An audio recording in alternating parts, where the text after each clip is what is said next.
Hey folks, it's Bill Swift. We are at our flagship location just outside of Algonquin Park. It's a very sunny, beautiful late fall day. You've bought your new pack boat and we want to tell you all about it. This video is going to give you a lot of nice pointers. So when you get your boat, you're going to have a sales worksheet in the front of it. Inside the package, there's an owner's manual. The owner's manual will have all the information you need to register your boat on the back. You go online, go to the warranty page, hit the green button, and it's just going to take you through the process. You can take a picture with your phone of this, upload it with the warranty, and you're good to go. All of our pack boats come standard with our beautiful black and gold carbon Kevlar trim. Very strong, very maintenance free. You can get the boat either with the cherry handles and thwarts, or this particular one has the carbon handles and thwarts. They have the carbon end caps.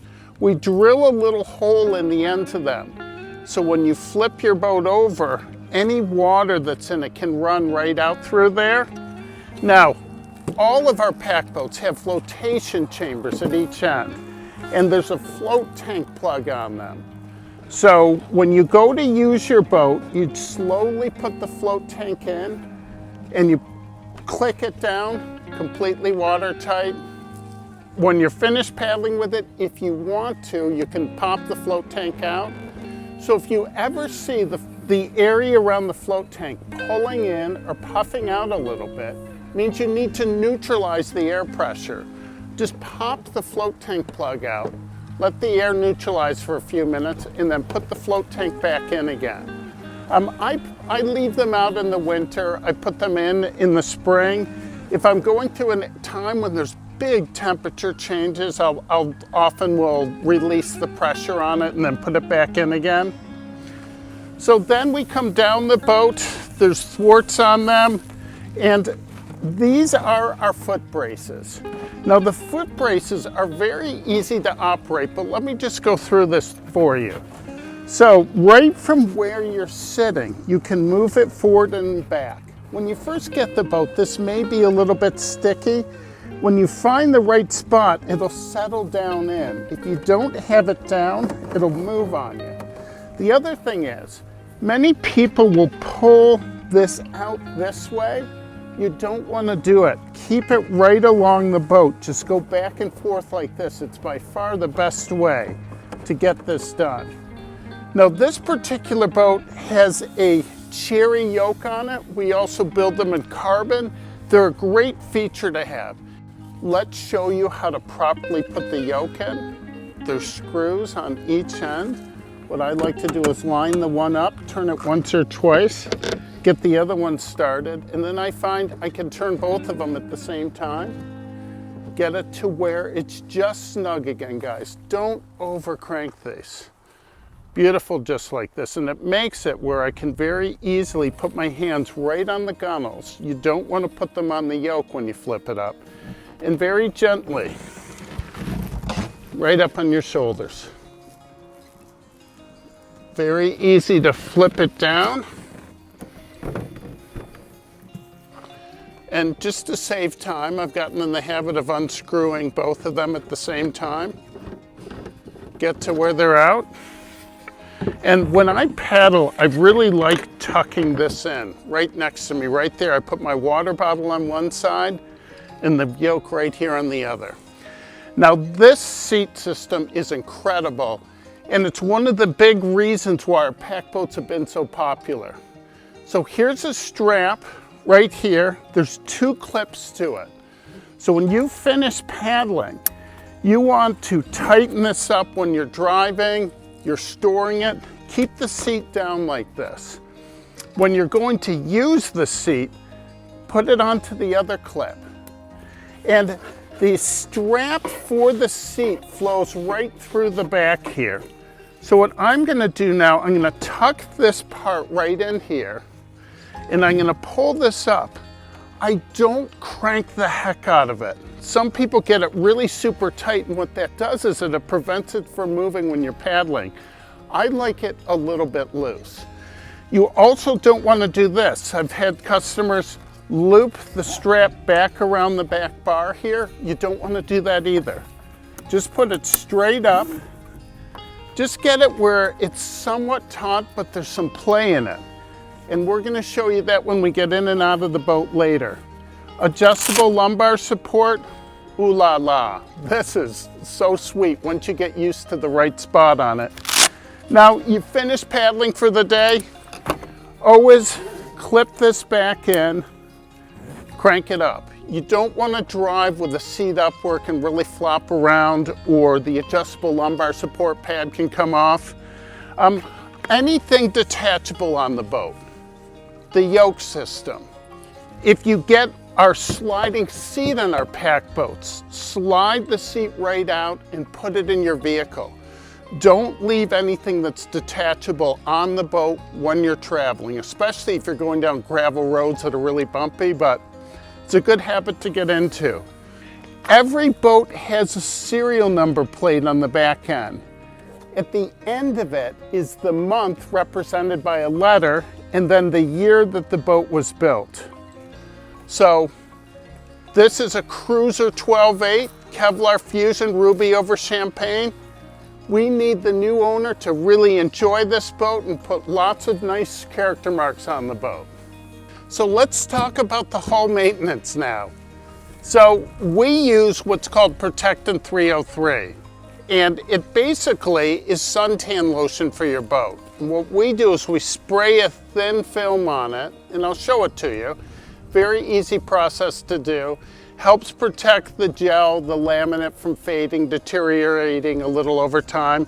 So we store our boats outside all year. So often we'll have to just clean them off in the spring. We'll go from end to end. We'll wipe off all the grit, everything on the boat. And then what we do, it's so easy guys.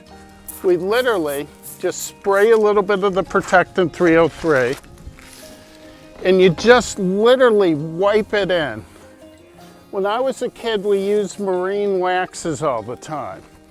And you put the wax on and then you'd have to, your elbow would be just shot in your arms from having to wipe it all off after. You literally just spray this and wipe it on. And it provides a very thin film of UV protection for your boat.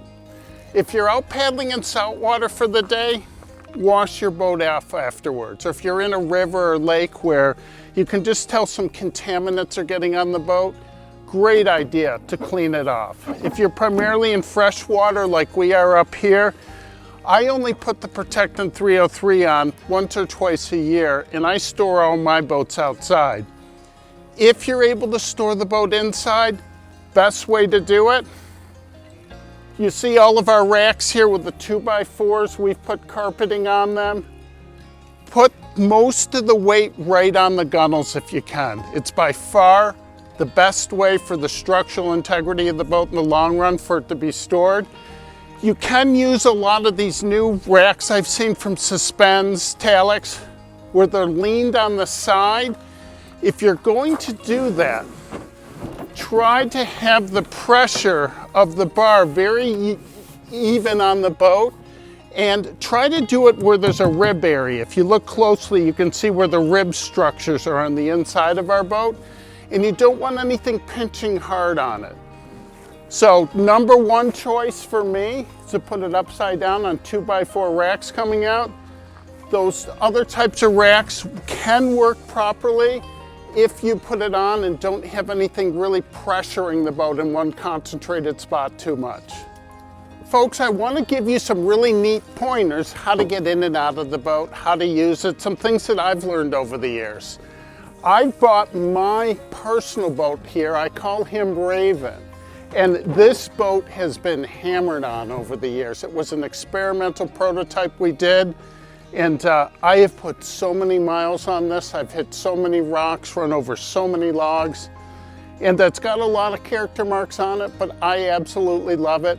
This is a Cruiser 16.8, which fits me very nicely when I go tripping. So I've done some nice things here. I tie my paddle in when I do all the portages.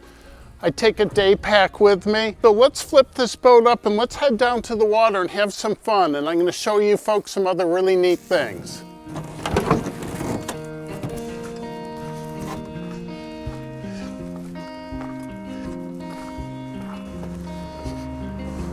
Okay guys, I've gotten to the end of the portage. I'm out on a beautiful day trip in Algonquin Park. Beautiful fall days. Animals are around, but no people. I love it. This is my favorite time of year to go in. There's many things that I really like to outfit my boat with. One thing that I've put on this particular boat is this foam pad. So it's just put on with Velcro.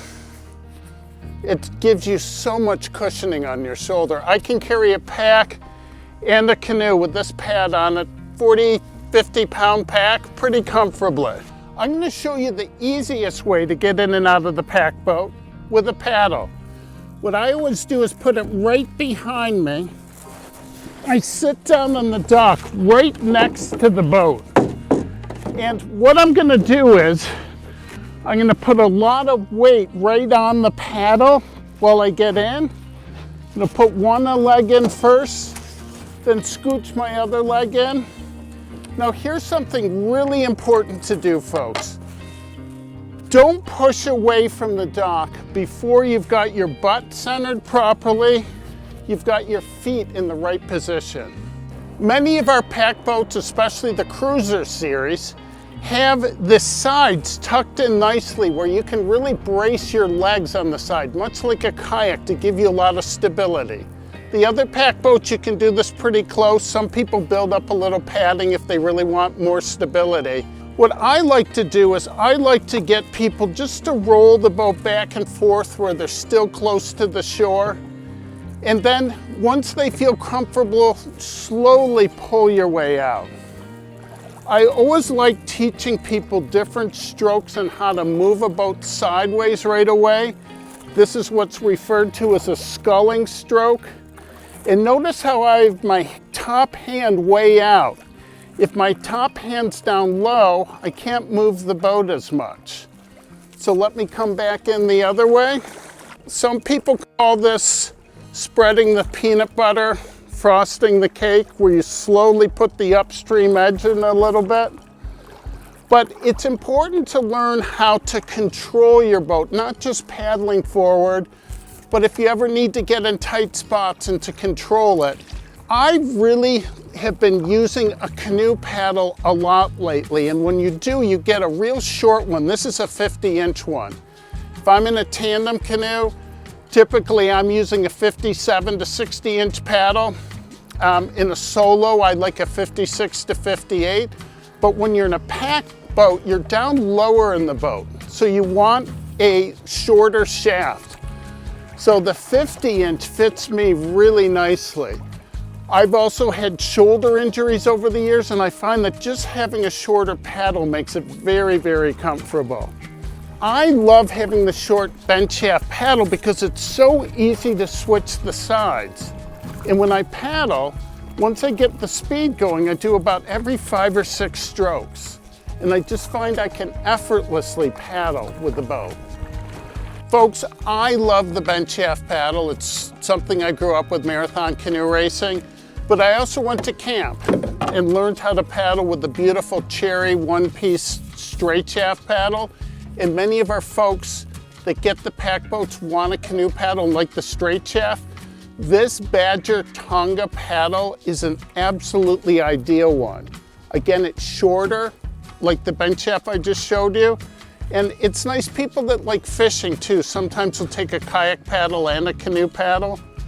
A lot of times on my trips, I will take a kayak paddle and the canoe paddle, and if I'm doing a lot of portaging, I'll use the canoe paddle exclusively, and I'll keep the kayak paddle tied right in. I'm gonna get out now. There's several ways to do it, guys. I'm gonna show you my mom's way, which a lot of people like that don't flex quite as much in life. And what she literally does is she puts her weight on the dock and she rolls her body. She gets up and then she always looks around to see who's watching. But it's a great way to get in and out very comfortably. I'll show you a little bit more professional way to get in and out if you really want to impress the people on the docks around you. When I get out of the boat, what I really like to do is put the paddle behind me, put my weight right on it, put up one buck cheat on, get up, hop right up. Bingo. So let's show you how to get in and out of the boat with a kayak paddle. So much like the canoe paddle, what I'm gonna do is, I'm gonna put it right behind me, get as close as you can to the boat, and I like to hold on with the paddle with my hand on the thwart and the paddle, slowly put my feet in and lower the butt down. What I always like to do with a kayak paddle, start out with the same draw strokes that I was showing you with the canoe paddle. Very easy to do with the kayak paddle as well. And let's show you guys one other thing. This boat doesn't have the standard kayak foot braces. This has what's called the carbon foot bar, which goes right across the boat. I like this option in the bigger boats, the Cruiser 16.8, Prospector 14, Cruiser 15.8. And the reason is, sometimes I like to put my feet right in the middle of the boat when I paddle. Or if when the wind's coming from a particular direction and I'm leaning the boat a little bit, I may want one foot right on the side and to scooch one foot into the middle a little bit more to make it easier for me to lean the boat a little bit. The leaning helps you control the boat, the direction of it, which is a whole nother video that we're gonna do. So I've just had a great paddle. I've come back in and I'm gonna bring myself in sideways to the dock, doing the sculling of the draw stroke. Ooh la la, nice landing, Bill. Okay, gonna take the paddle, put it behind me. See how the blade here I've turned down? If you're landing on a rocky shore or a place that you can turn your paddle upside down where you can grip a little bit with the edge of the paddle, I would always advise people to do that. I'm gonna put my arms behind me and put a lot of weight on the paddle, move one foot down a little bit, and I just push up with my arms. Takes a little while to get used to, but once you get used to it, it's so easy to do. Now, a lot of people like launching from beaches or different places. It all depends on the setup that you have. I've done many demo days where people go in from a beach and they'll walk out in the water a little bit. They'll straddle the boat and just plop their bum down in it. That works great also. These pack boats, guys, are amazing toys. You're gonna learn to love your boat. And this boat is just, it's helped transformed me in terms of, I always loved canoe tripping. Now I love taking these lightweight pack boats out by myself or with a group of friends. We may get 3 or 4 solo pack boats out together, go on a cruise together for the day. Life is good in a Swift pack boat.